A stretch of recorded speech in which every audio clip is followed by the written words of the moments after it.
Hi there. Before we jump into today's episode, I wanted to make a quick plug for our upcoming peer-to-peer professional forum conference in Philadelphia, February 21st through the 23rd.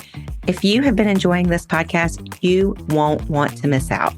This conference is your opportunity to be a part of conversations just like the one you're about to hear with your peers, tackling the topics that most impact your work and your organization.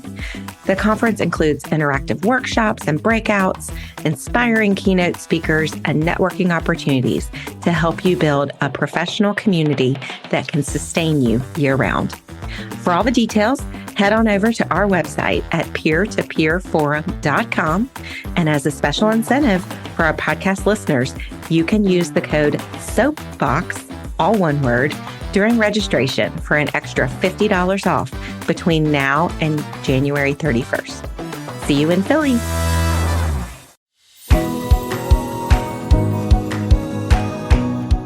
Hello. Welcome to the P2P Soap Box. I'm your host and P2P BFF, Marcy Maxwell, and we are back with another great episode on a topic that seems to really be plaguing many in our industry. Do you ever feel that your relationships with your peer-to-peer fundraisers is just a one-way street? You know, as professional fundraisers, we invest significant time and effort in crafting those perfect email messages, the perfect text, the perfect social media post, all to motivate our fundraisers to take action, right? But how often do we take the time to truly understand why they're passionate about fundraising in the first place?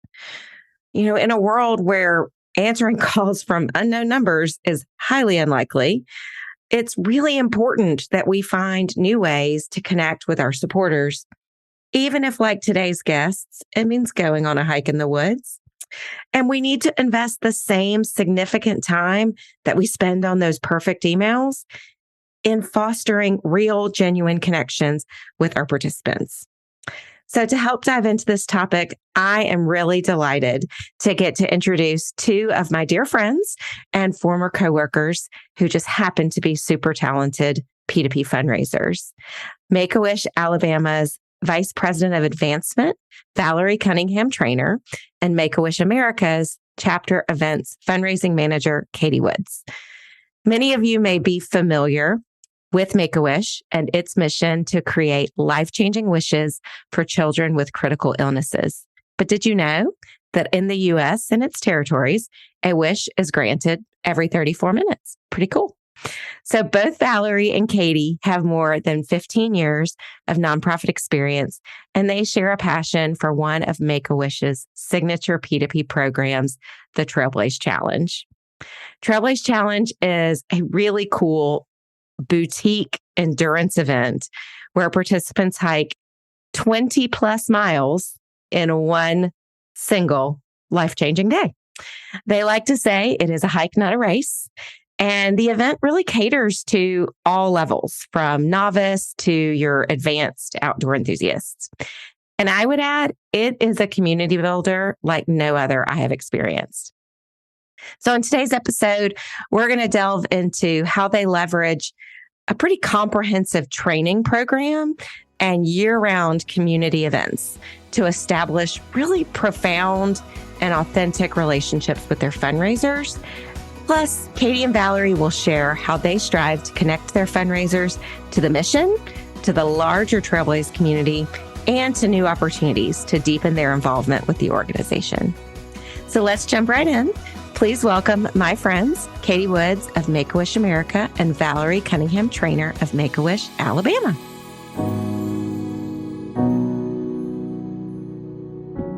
Katie and Valerie, welcome to the podcast. I'm so excited y'all are here. Hi.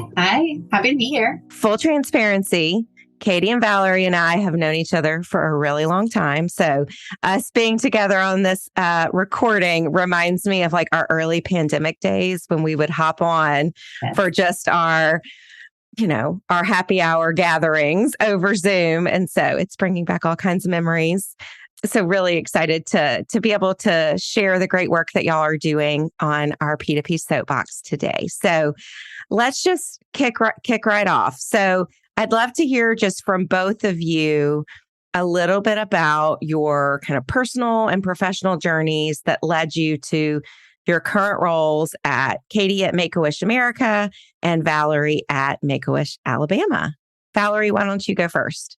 Sure. So I've been with Make-A-Wish Alabama for 8 years. I celebrated my 8-year anniversary earlier this month. I'm currently the Vice President of Advancement and love working for Make-A-Wish. It is the third nonprofit I've worked for. I was a teacher for a very short amount of time and what feels like a different life, but really came kind of to the nonprofit world through marketing and through more of kind of on the grant writing, and that's how I found my way into the development world, and then found my way to Make-A-Wish. So it's been great, and currently I oversee all of our events and all of our revenue at the chapter, as well as our PR and communications team. You've come a long way since grant writing, that's for sure. Katie, what about you? Well, I'm coming up on this is terrible, I should know this, 12th or 13th year at Make-A-Wish. So I worked at Make-A-Wish of Illinois for about 4 years, and then Make-A-Wish San Diego for almost 9 years.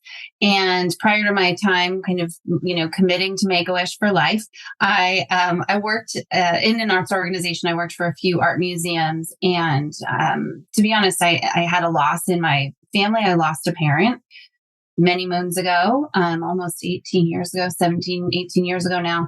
And it just kind of changed the trajectory of my career path. It made me really take a long, hard look at how I'm spending my days and how I'm spending my hours at work, and wanting that to feel really meaningful and of value to me. So not that the work prior to Make-A-Wish did not come with its perks and value and all of the great things, but that's ultimately how I decided to really invest in working at a nonprofit and trying to, to make a positive change. My role now at Make-A-Wish America is chapter event fundraising manager, and I support the 58 chapters with mostly their events and event strategies. So specifically the Trailblaze Challenge, which we'll get into in a little bit, Walk for Wishes, and also gala and social events. So let's jump right into our very beloved Trailblaze program that all three of us love so much. I was really lucky enough to have a front row seat to the two of you at your very first Trailblaze, and I will not go into all of those stories unless I have to. Maybe we'll have a blooper reel at the end of this. So I got to really experience how the two of you bought into this program in the very beginning, and how you grew it at your respective chapters and now nationally. So it's maybe not one that all of our listeners are familiar with. So Katie, for people, if they're not familiar with what Trailblaze Challenge is, can you just give us kind of the quick overview of the program and how it works? Sure. Yeah. And I should say, for anyone interested after this call, it's so much more than we can share in kind of a brief time period. So I'll give you the snapshot of what it is, the Trailblaze Challenge. It started actually 10 years ago at Make-A-Wish Central in Western North Carolina. Chris Weber, who's the Vice President of Development, is still there and still really championing this program that brought their chapter so much success. And Valerie and I, along with you, Marcy, went to shadow that specific event in North Carolina many moons ago. And fast forward to today, it's become for some chapters, the most impactful fundraising event in their chapter's history. So the long and short of it is that it is a multi-month training and hiking education and fundraising program. So there's a lot in there. And we kind of get folks to come to an information session on the front end, convince them that this is a worthwhile opportunity for them, and talk about what their impact will be raising funds for kiddos. And then fast forward to what we call Hike Weekend, which is about 5 months. kind of further along in the process. And that's really when everyone gets together. It's a destination hike. It feels like sleepaway camp for adults. It's a Friday, Saturday, and Totally. Sunday event. And there is a single day hike that takes place on that Saturday. That usually it ranges, depending on the chapter, anywhere from about 24 miles to just over 30 miles. And it's just really an incredible weekend, an incredible community building event, and an incredible fundraising program for Make-A-Wish. Absolutely. A marathon hike in the woods. Who doesn't want to do that? It's amazing. Yeah. Who would want to do that?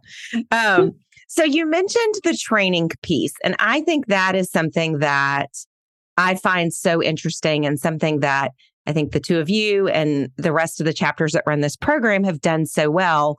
It has that significant amount of training time. I know people are signing 5-6 months ahead of time. And I think y'all have done a really good job of leveraging those trainings to build relationships with your fundraisers, build very deep relationships with your fundraisers. And even though it takes a lot of staff time, it's still something that the most successful chapters have done really well. So can you talk a little bit about, Valerie, I'm going to start with you, like what those training hikes look like, but more importantly, like what you've learned and how you've built relationships through those Saturday morning hikes, getting people ready for this long endurance hike on hike weekend.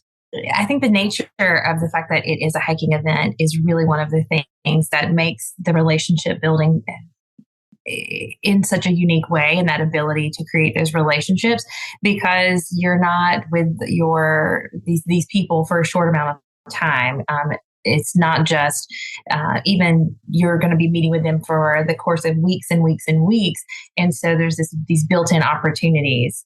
There's also something I think really unique about doing hard things. That's one of the kind of the mantras that our chapter has really latched onto. And of course, we draw parallels with that with our Wish Kids, and Wish Kids don't have a choice in the hard things that they go through. And so our hikers do have a choice, and they choose to do the hard things that the Wish Kids can't do in order to, raise funds and bring awareness. And so there's a great tie in that way. But there's also just something really bonding when you're out there talking and you're going through it and you're hiking. And I think that's one of the things I think that the most successful chapters who have Trailblaze programs do, is that they have staff that are out there on the trails with the people. And so you're just taking a walk in the woods, and you are getting to know everyone. You're finding out, sometimes, what's going on, what led them to Trailblaze. That's always my favorite question to ask the hikers is, how did you learn about Trailblaze, or what made you sign up? And they start sharing so much information and so much about themselves that it really allows us to, you start to care about them. They become friends, and it's great. You get to see them kind of start, a lot of them are just like me when they start. And it's like, well, what is this hiking thing? I don't know anything about this. And then by the end of the program, they just have so much confidence, and they've come so far, and they've made not just friends with maybe some of the staff members, but they've made friends with each other. And I think that's where the community aspect of it really starts. I would agree. I mean, everything and then some that Valerie said. I think, what's so interesting about this program is, in many cases, folks are seeing a billboard, right? Or something, and they're like, oh, that sounds exciting, or that sounds challenging. Like, maybe I'll do that. And then the second that happens, they start setting up all these roadblocks about how they can't do it. Like, oh, I don't know if I can do the fundraiser. I don't know if I can do the training, or I don't know, my schedule's really busy. And so they're scared, right? They're signing up for something, but at the same time, they're saying, oh, I'm excited. They're also saying, and now I'm equally terrified. And there's something about that and the vulnerability, in that makes people say, like, oh gosh, I don't know if I can do it. And someone will say, well, I don't know if I could do it, but let's try together. And so there's this, like, it's the hikers become champions for each other, and the Make-A-Wish staff members become champions for hikers. And then everyone's becoming a champion for Wish Kids. It's this kind of really organic evolution of relationships that are building and taking place. I think a lot of it is based on building trust, on saying, I'm going to do this alongside you. To Valerie's point, I think there's something about reassuring people through action. And so when you say, as a Make-A-Wish representative, I'm going to hike this hike with you, I'm going to walk this walk with you, they're like, oh, you're investing in me. You care about this outcome for me as a person, not just me as a donor. And so if you're going to do that for me, I'm going to do this for you. I'm going to really try to, champion my fundraising goal. I'm going to really try to make an impact. And so, yeah, it's just unique. And Valerie has heard me say this a million times, but I think as a fundraiser for an organization, when you're walking alongside hikers for sometimes 6 hours at a time, it becomes this like therapy moment. It becomes this life coaching moment. It becomes this radical sharing of your everything. And in that, that's I think to me, it's the most unique experience I've ever had with access and time to donors. It's like the equivalent of, when I say Valerie, it's the equivalent of 10 coffee visits, over the course of a year, and then some that you're trying to schedule to have close conversations with donors. You get that in a 1-day training hike. And then keep in mind, there are multiple weeks of training hikes, right? So you're doing that time and again with your donors. So it's pretty incredible. Like I said, it's really nothing I've never been a part of anything like it before in my professional career. Well, and I also think not only do you get to learn about the fundraisers, they get to learn about you. And to where we always say, one of the keys to, building deep relationships with your fundraisers is you have to be authentic about yourself too, right? This is not a one-way relationship at all.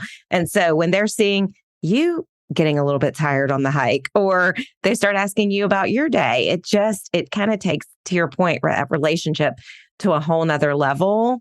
And then I think when the people who maybe are, y'all often say people are more intimidated by the fundraising than they are by the hiking.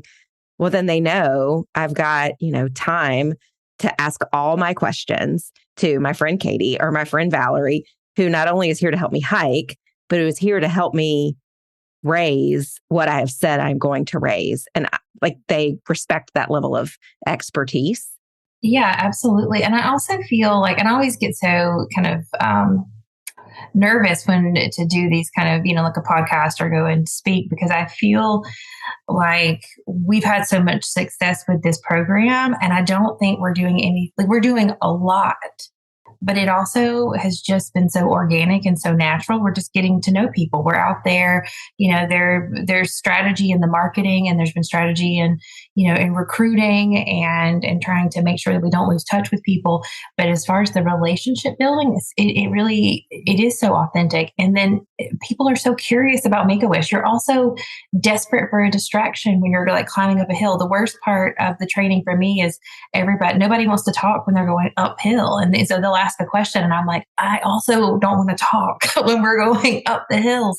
But that's been great, for people to be able to ask questions about the organization, or for me to get to share different wish stories when you're on these hikes. And you leave knowing the donors and the hikers better, but they also leave not only knowing you better, but knowing the mission better. Yeah. And that bleeds perfectly into my next question was really, Katie, you mentioned billboards and recruitment meetings and info meetings. And so many people come to this event initially for the activity. They're like intrigued by this 28-mile hike in this amazing forest. Not necessarily for Make-A-Wish, right? That may not, for some it is. But what are some of the other ways that you connect your fundraisers to this mission, not only in the training hikes, but on hike weekend as well? I mean, I think it's Valerie said earlier, we can do hard things. I think the parallels are so obvious to folks who now are a part of the program.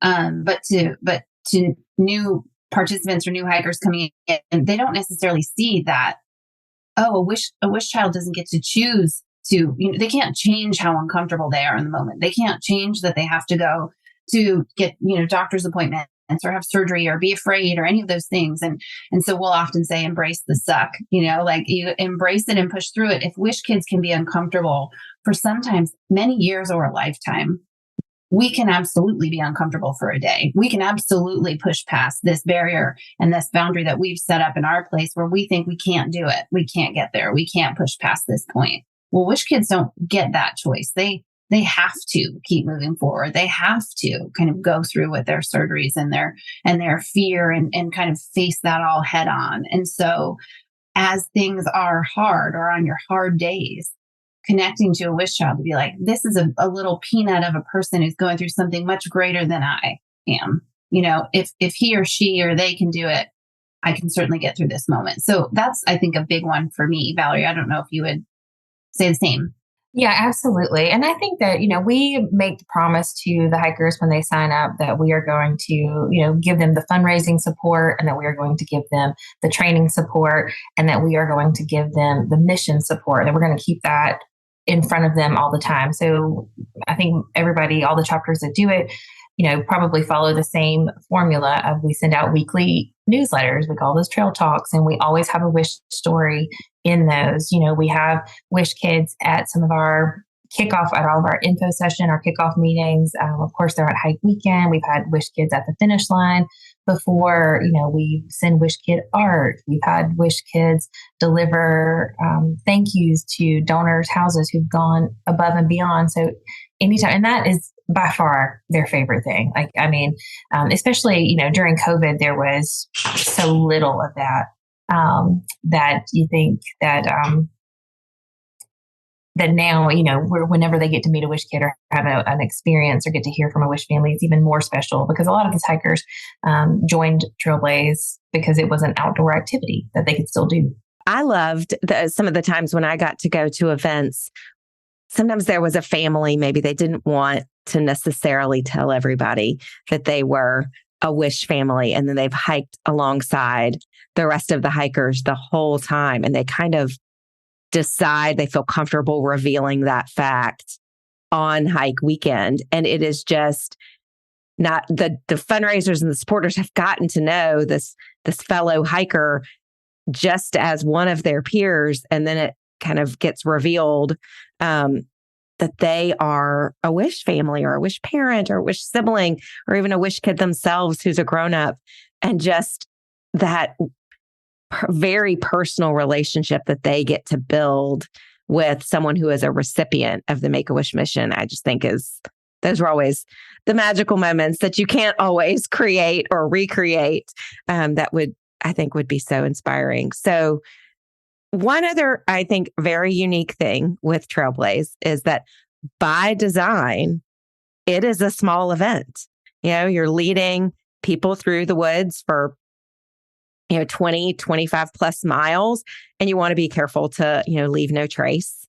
And so typically they're 100 people or less, right? We're not talking about a 10,000 person event, but you've built really large communities out of these very small events. How are you doing that? Can you talk about how you build and really have worked to foster those communities now over the past couple of years? Valerie? Yeah, I think that most people who are in the nonprofit world, and specifically with fundraising, know the saying of, it's easier to keep a donor than it is to find a new one. And that's really kind of our thought as well, is that we take care of our folks. We make sure that, those relationships are real and solid relationships. And so our alumni return rate is really high. It was one of the things I was the most nervous about in starting this program here in Alabama was, are people going to want to do it again? I've hiked the trail that we use a few times now, and I'm still surprised, that people will come back and hike it again and again. And we've got people who've hiked it, 7 years in a row, all 7 years, they've come back every single year. But I think that is one thing, is that really taking care and making sure that the alumni, the repeat hikers feel appreciated. They end up taking on lots of, leadership roles, people that, 2 years later, they're on the hike support team. They are leading the hikes, and they're one of the main contributors in, say, our Facebook group. I think our Facebook group is another very, very critical component of how we've been successful. In the early days, I was very, very intentional, continuing to make sure that the conversation was, continuing in that Facebook group, because we have training groups all over the state. And that was an important thing. So asking questions, encouraging conversation. Now it's kind of a well-oiled machine, and they just are talking all the time, and people are, chatting in there a lot. And that group has grown to over 1,000 people in that Facebook group. And I found that people really honor that space. It's an important thing to them. There's not a lot of policing. I'm sure, your listeners are in other Facebook groups, and there can be bickering and moderating and all sorts of things in those Facebook groups. And that just doesn't really happen in the Trailblaze Facebook group. Everyone, talks and they support each other. They offer advice and fundraising tips. And, someone posted in our group the other day, like he's going to be the Santa photographer at a Christmas event. And he said he needs an assistant, and he will donate the money to their Trailblaze page if somebody can come. As people just constantly paying it forward, supporting each other. So I think it's a long-winded answer, I'm sorry, but creating the framework, giving people the opportunity to be the good, I think is really where Trailblaze shines. And I think that we've been able to create that framework for people to naturally be good. Yeah. I mean, I think across the enterprise, for those folks who are hosting a Trailblaze program, there's something about, so I should first say, as far as like number of gifts that are coming through. So it's a boutique event, if you will, but it has some of the highest numbers of gifts coming through. So if you have 100 hikers, in some cases, you have 6,000, 7,000 gifts coming through. And I really think that is because, again, you find these folks who see a billboard, aren't signing up necessarily because it's a Make-A-Wish event. They're learning along the way. They're watching the investment you're making in them along the way. They're becoming champions for each other. It then becomes about, look at this collective impact we're doing together, and let's share this with everyone. They are like shouting with pride from the mountaintops. Look what I'm doing. Look what we're doing. Look at the impact we're having as a community. And so I think, it's like the chapter presents this opportunity, and then they deliver on the promise. And then the hikers are going out, and they are boots on the ground. They're really spreading the word. Like Valerie said, the alumni family of hikers, they're instrumental to this program, but you're not going to create a strong alumni group if you're not delivering on your promise. It has to be an exceptional experience and a transformative experience. But once you get that dialed in, it just really does expand to thousands of supporters who then come back to support year over year, or then join as a hiker, or maybe become a volunteer. They're learning along with the hiker about Make-A-Wish and what Make-A-Wish does, kind of in tandem and accidentally to begin with, which is, I think, again, really kind of fascinating. Well, and I love what you said about calling it alumni, talking about them being champions for each other. I was listening to a great webinar the other day where someone talked about, how do we get our donors to become friends with each other? We want them to build a relationship with our staff, feel connected to our mission. But really what sets it apart of a true community is when they feel connected to each other, right? That they're all in it for the same, they're doing the same hard thing. They're all in it for the same mission, and they're in it together, that's what's going to keep them coming back, year after year after year, which I thought that was a really interesting. It was an interesting example. And then as I thought about Trailblaze in preparation for this, I was like, well, that's a perfect example of what I've seen kind of illustrated through your programs. I think too, Marcy, because of the small number of people, because it is 100 or so people, there's also some really cool opportunities for us to really do some like friend matchmaking. Like I love that. And I bet I'm going to have Trailblazers who listen to this, and they're going to be like, oh my goodness. And like going to realize that I've been like puppet mastering this a little bit more than they think. One of the things that we do for Trailblaze is, everyone's in starting groups, and we do that according to pace, but there's still a lot of fluctuation and a lot of variation within those. And we have an ability to kind of put these starting groups together. And we absolutely do that on a person by person basis, where I'm like, I think these two people, they're from different parts of the state, but I know that they have this thing in common, and I'm going to put them in the starting group together. And then of course, when we hear later on Sunday, they're like, I had never met her before we started hiking. And, now she's probably going to be best friends. No, exactly. Yeah. And that brings me a lot of satisfaction around like, oh yes, I got that right. Like I thought that they were going to hit it off and get along. And there's a lot of opportunity to do that sort of friend matchmaking. And I would say weddings too. There are Trailblaze babies. There's been Trailblaze marriages. There's, all sorts of things. Because again, there are some people who are coming into this. I love to go back to Valerie's first question that she will ask a hiker, what brought you here or why are you here? And just in asking that and then kind of zipping it up, people will say, I just lost my husband. I'm going through a midlife crisis. Like they'll be really direct and honest. And then in that, they find again, right, the support through other hikers, support through the program, support from Make-A-Wish, support from the Wish Kids. And it feels like a safe space to open and develop some new relationships. And at the end of that, the win isn't only the funds raised and crossing the finish line, but like some people really have Trailblaze babies. And then that makes people like Valerie and I lose our minds because we're like, we knew it, we promised you that you might find your best friend or even a life partner. And it really does happen. It's so fun to watch. That's amazing. Well, and I love on hike weekends. I would love for y'all to talk about how it gets closed out because it is a weekend, right? It's, there's the pasta dinner, to carbo load and talk about safety precautions on the day of. And then there's the hike, which is momentous in and of itself. But really what I think puts the exclamation point on the weekend is the breakfast the following morning. It feels like a trade secret. Like we don't talk about burnout. It feels like a trade secret. Okay. Well, just give the high level, Miss Secret Ladies. Well, okay. Let me say. So this is usually what I will say, and I hope this doesn't give too much away. I like to, and I hope this doesn't make us sound like terrible humans, but I like to say we get people to, we emotionally, mentally, and physically exhaust people, and then we ask them to talk about their feelings. And that's all I'll say, and I don't know if that's too much, if I've already said too much, but there's something in sharing your experience that I think can move mountains. I think so too. And I think that I tell people, even at an info session, I'm like, I can't tell you everything that happens on Sunday, but I can tell you it's the best part of the entire weekend.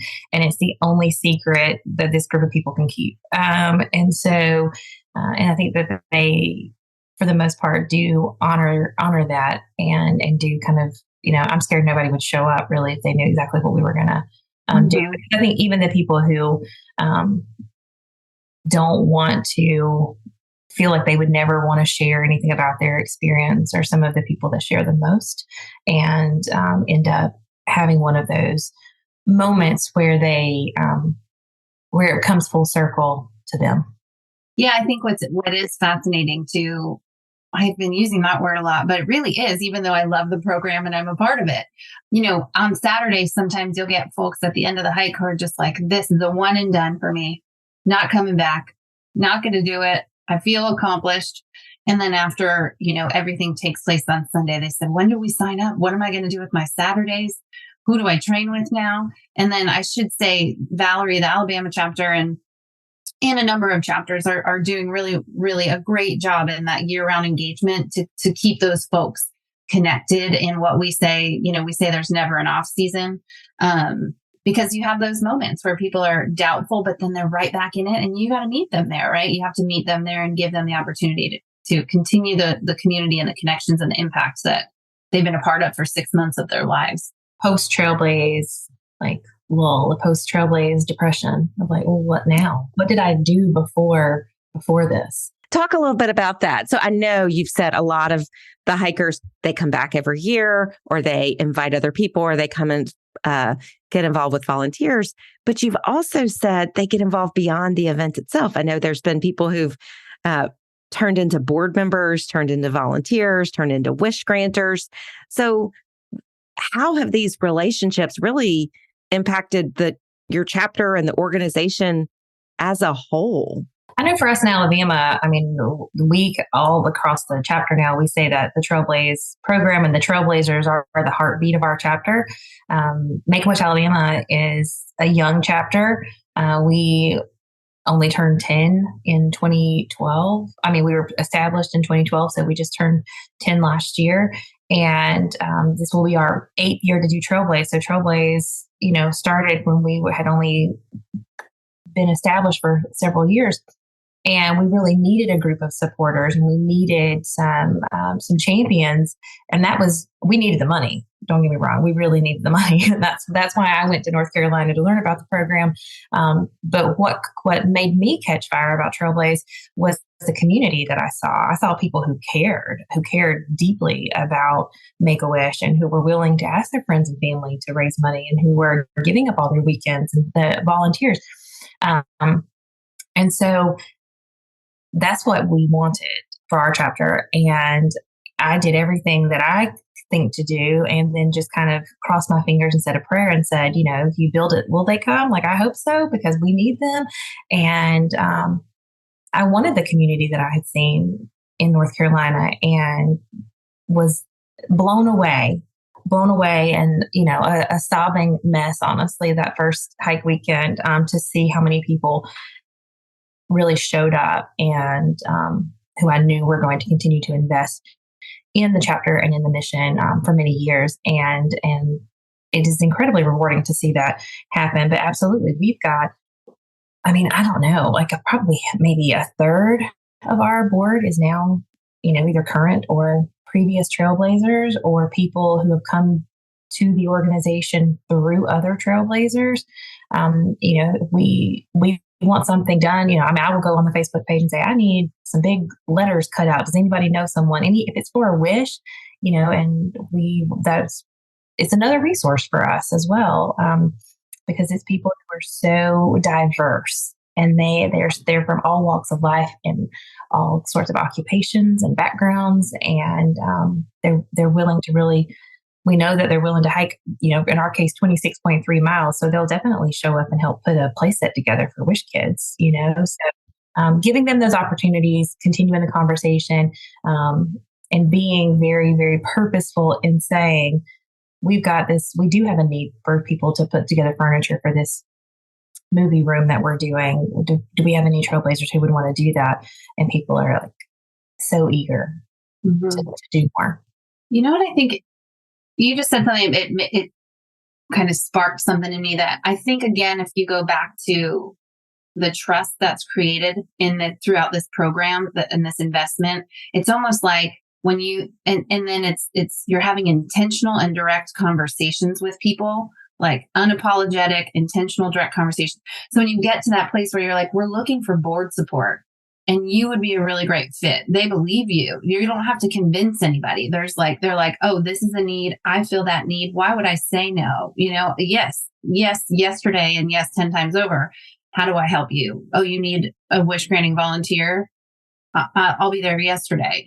So I think a lot of that trust built throughout the program really is what makes these this continuation of these relationships possible. And I would say, it really is for the chapters who are really investing in their hikers, and they are. South Carolina, as an example, they have someone who just joined their staff, and he just celebrated his 20th Trailblaze hike. He's hiked the Trailblaze Challenge 20 times and has now become a staff member.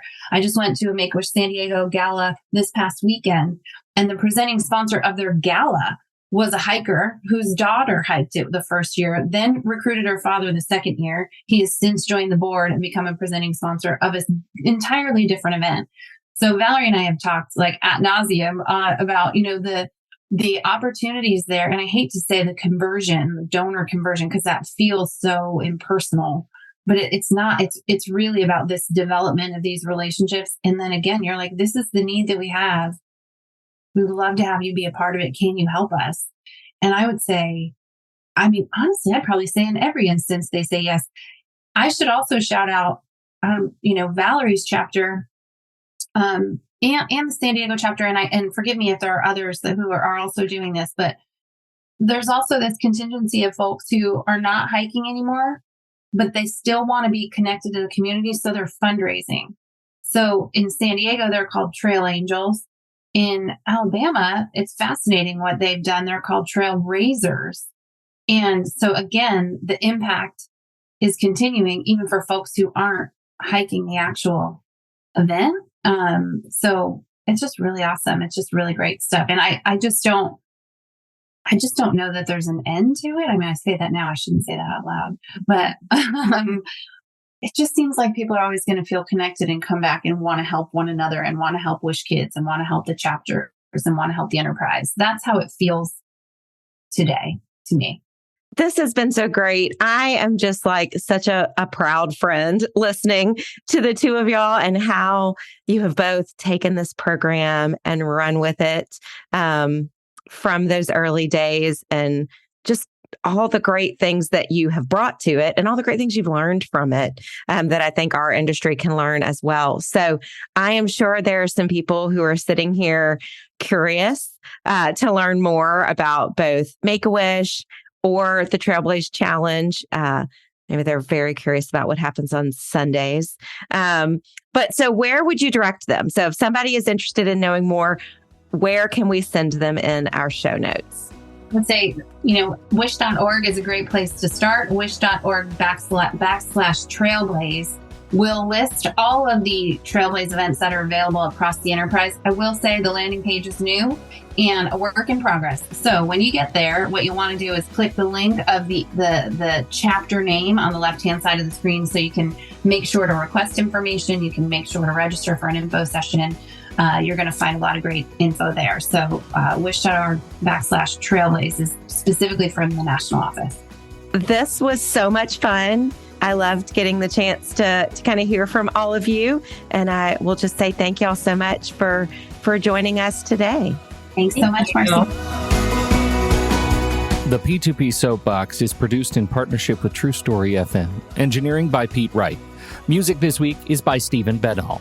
If your podcast app allows ratings and reviews, we hope you'll consider doing just that for our show.